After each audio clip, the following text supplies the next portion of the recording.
Thank you for showing up. This video will guide you through a few paths for cultivating more self-compassion, which helps us come into a better relationship with ourselves and our suffering. And it's going to help if you try to let go just a little bit of that voice that tells you to be dismissive or judgmental of coping strategies. We are turning down the volume and power of that voice right now. We all experience suffering in one form or another. But perhaps the deepest way we suffer is by the thoughts, judgments, and beliefs we have about ourselves. As being bad, damaged, doomed, inferior, or undeserving of peace and well-being. These thoughts then distort how we interpret events and experience the world. One of the things that makes therapy or religion or spirituality so powerful when done well is that they can help us see ourselves and the world with more compassion. They can help us sort of rewrite these harsh storylines and start feeding a storyline that's a little more forgiving, understanding, and sensitive to our needs. When we're feeling really depressed or anxious, like our world is cracking, or we're stuck, overwhelmed, or grieving, these are all perfect opportunities to cultivate self-compassion. Self-compassion is all about showing ourselves kindness and understanding and accepting our humanness. Developing skills in self-compassion takes repeated effort because we've all been conditioned and trained by our culture and society to beat ourselves up, to see ourselves as inferior in some shape or another, to emphasize our otherness and shortcomings. And then we experience letdowns, disappointments, and traumatic situations, and voila. We now have a big old habit of being harsh to ourselves. Our brain is trying to keep us safe and protect us by having all these self-critical thoughts. If I'm always on my toes, I can keep myself safe from harm. If I constantly beat myself up, I'll get stronger and be better off. We've been buying into this whole tough love approach to ourselves. But at the end of the day, we have to ask ourselves, is this harshness actually building us up? Or is it creating more obstacles? Has this approach really accomplished what it's been set out to accomplish? And only you can answer that question.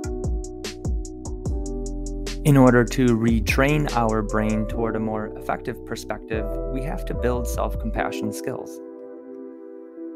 This video will guide us through a handful of paths for building this skill.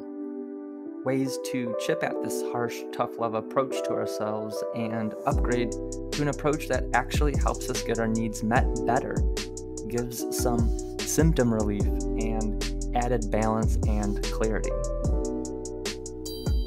Number 1, let thoughts come and go without defining who you are. We're constantly having thoughts that are creating a story about ourselves. Like, you're not good enough, no one really understands you, you don't belong here. Our instinct is to take these self-critical thoughts seriously, as if thoughts are always true and always have our back. And so we get pulled into another trance of obsessive thinking. An internal battle with ourselves, negatively evaluating our actions, ruminating about the past, or worrying about the future. Recognize that our thoughts are just thoughts and are not necessarily the truth. You are not your thoughts. There is an inner voice and wisdom that lives within you that is separate from the random crap our thoughts say throughout the day. And that inner wisdom is full of self-compassion if we tune into it. So, when you recognize that you're experiencing self-critical thoughts, take a brief moment to pause and tune into your self-compassionate self. And be like, okay, here my thoughts go again, trying to protect me, but ultimately just torturing me. Thanks for visiting, but I'm gonna let y'all pass on by and not take center stage right now. This is a way of shifting from fighting with our thoughts to dancing with them. Number 2, shift from a fixed and permanent perspective to a changing and growth perspective. We can become so stuck when we see our experience as fixed, as permanent, and unchanging. This sets us up for feeling helpless and hopeless. But feeding a more flexible perspective opens up windows in our brain. Circumstances change, people change, because life is change. Cells in our bodies are constantly dying off and new ones are being created moment by moment. Take notice of how we and the universe are in a constant state of flux. We are evolving, becoming, taking new shape. This perspective opens up our lives to new possibilities. A changing and growth perspective looks at our suffering and finds some kind of meaning out of it all, or humor, or a lesson, or a rebirth.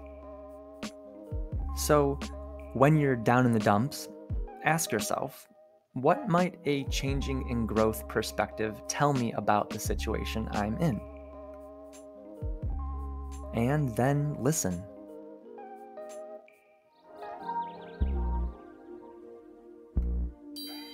Number 3, differentiate between making bad decisions and being a bad person. Shame is what we feel when something happens and we make sense of it by believing that there's something wrong with who we are at our inner core. I'm a bad friend, a bad employee, a bad parent, a bad person. But we are all full of imperfections, and making mistakes, bad decisions, and failing is built into our nature. It's the path of progress. It's how we evolve. You are human, not superhuman. So forgive yourself. Learn from mistakes and bad decisions. Instead of letting our mishaps torture us, let them build character and wisdom and new insights and new skills.